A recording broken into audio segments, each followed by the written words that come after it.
Okay. And Dee, I'll hand it over to you. Can everyone see my screen with the agenda? Yep. Okay. I will hand it off to you, Miss Dee.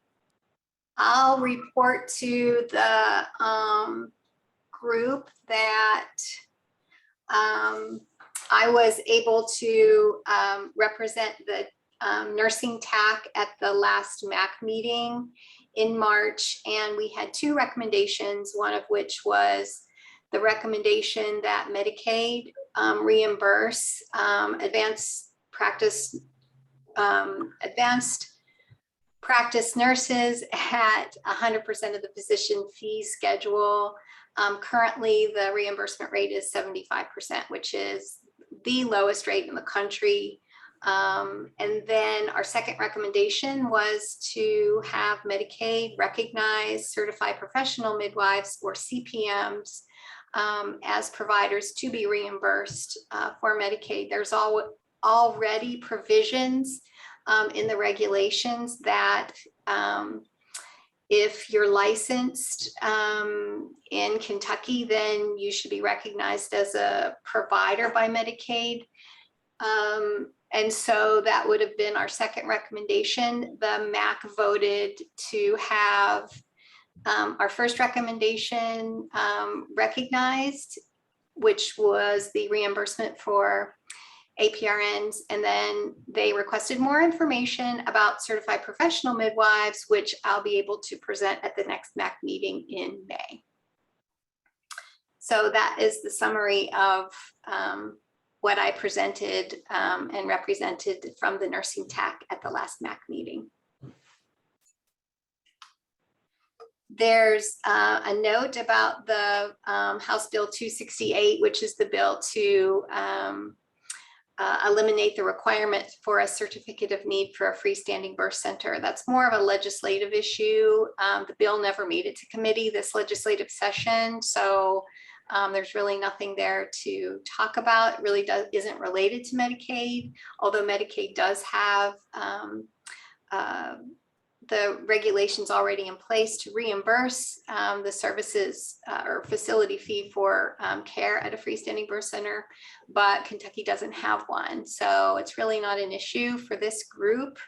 And we just started talking about it a couple months ago, really, as one of the, I guess, issues surrounding midwifery care in Kentucky. And then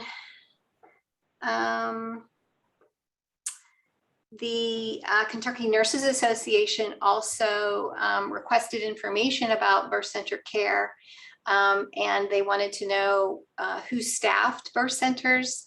And I reinforced the fact that Kentucky doesn't have birth centers, but a certified nurse midwife, MDs are, I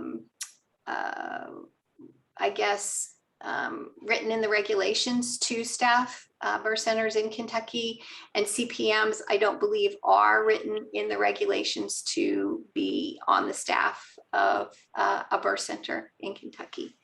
That is what the KNA wanted to understand a little bit better before they made a recommendation. Again, the bill really never made it to committee, so it's really not an issue. So that's the extent of my information, of my report. So any questions?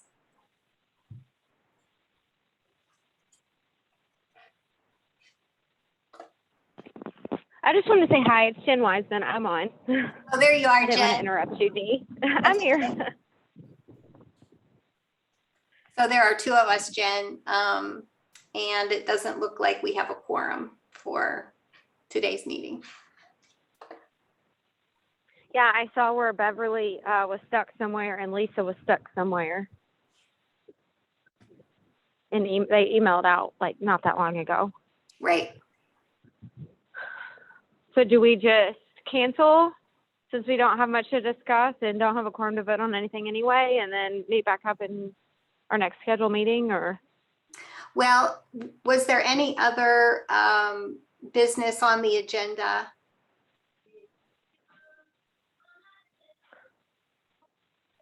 I'm calling in on phone, so I don't see the agenda right in front of me.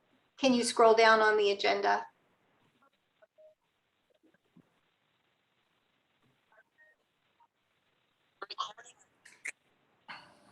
Yeah, the MAC voted in favor of the nursing TAC recommendations for 100% physician fee schedule reimbursement for APRNs.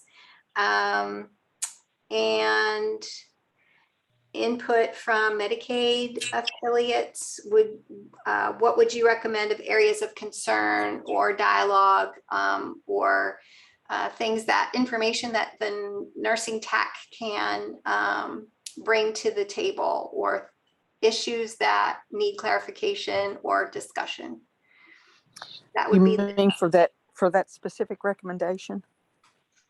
for any. I don't think it would be isolated to that specific Okay. recommendation. It's already been made to the MAC about the 100% reimbursement Right. for APRNs. Right, and I know that. And once you make a recommendation to the MAC, then and the MAC approves it, they've made the recommendation to Medicaid at that Right. point. And then Medicaid does fiscal review to see what the impact would be. And at that point, the impact is weighed, the fiscal impact is weighed against the, whatever the policy. So, okay, here's what I'm trying to say, and I'm not saying it very well, but let me give you a scenario. If increasing the rate to 100% of the fee schedule could increase access for more people to receive health care, there would be a balancing act between those two things. Does that make sense? I'm not sure how it would balance increasing the reimbursement. Has been demonstrated in other states to increase the amount of care for Medicaid recipients. So I'm not understanding what your balance. Okay, so that's exactly what that would be exactly what Medicaid might need to see to help make a determination about whether we can adopt that policy. I thought that was your question. What can the TAC do to assist with? So when you make recommendations to the MAC, and the MAC makes the recommendations to DMS, any information that you might have that would assist DMS with making a decision is always welcome. I have provided literature to this group as well as the MAC. Okay. So do you need me to do that again, or? No, I wouldn't think so. I Okay. wouldn't think so. I mean, if you've already provided it, you've done what it is that you can do to help. Got it.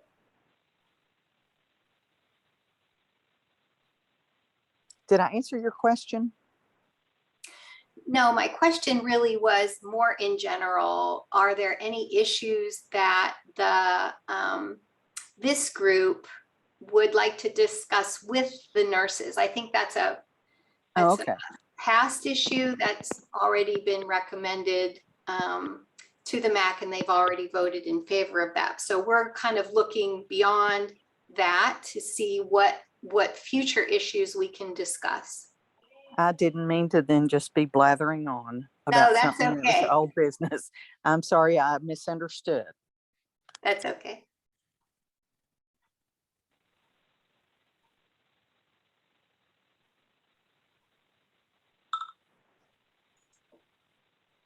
Jen, did you have any issues that I don't right now. brought forward? So I think that what we should do is maybe discuss issues with the other nurses that may be of interest in their specialty that we could discuss with the nursing TAC in general, and then maybe make a plan for our next recommendations to the MAC. Dee, can I ask you a quick question, just to follow up on Lee's information? When you said you provided literature to the MAC and your TAC meeting on some things for your reimbursement, did you also send that along to me with your recommendations? 99% sure, yes, but I can go back and resend it again just to make sure. This is Erin, correct? Yes, ma'am. And I can double check what you sent me. I just wanted to make sure that I had forwarded that information along with your recommendation. So I can double check that. Thank you. You're welcome.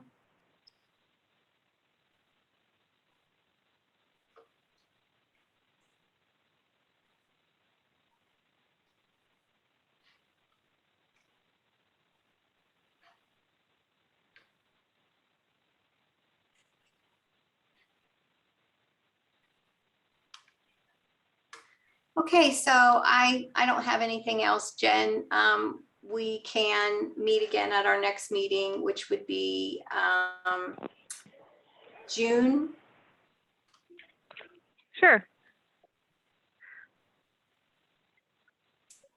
I believe that Erin is at June the 9th or the 16th.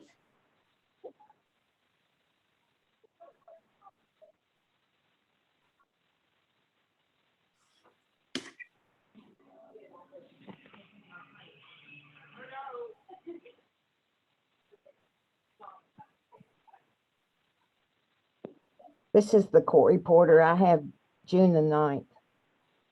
I'm sorry, I'm talking with muted. Yes, ma'am. You're right, Terry. Thank you.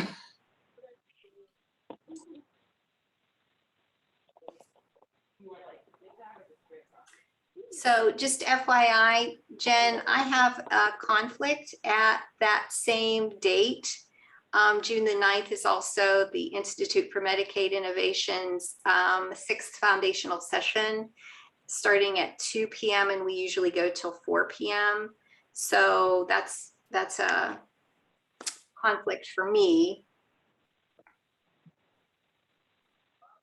Do you just want to send, can we send an email out to see if there's any issues with Lisa and them? I mean, if we're not, you know, if they're both able to come. And I know Lisa was supposed to be checking with K&A on that other person, so. Sounds good to me. We can tease that out through And then email. we can just reevaluate via email, because if they can't make it either, then we should just reschedule. But if everyone can make it, then, I mean, if there's like an issue to discuss or something, we can keep it.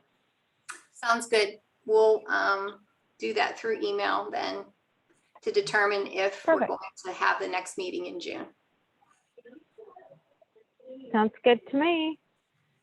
All right, that's all I have. All right, thanks, guys. Dee, I think your house is beautiful. It was one of those fake Zoom backgrounds, but then the dog moved. Everybody says they think it's a fake background and then my dog jumps off the chair. That's funny. All right, everyone. Thanks for listening. Bye, guys. All right, bye, guys. Have a great afternoon, everyone. Thank you. Bye-bye. Thank you. Recording.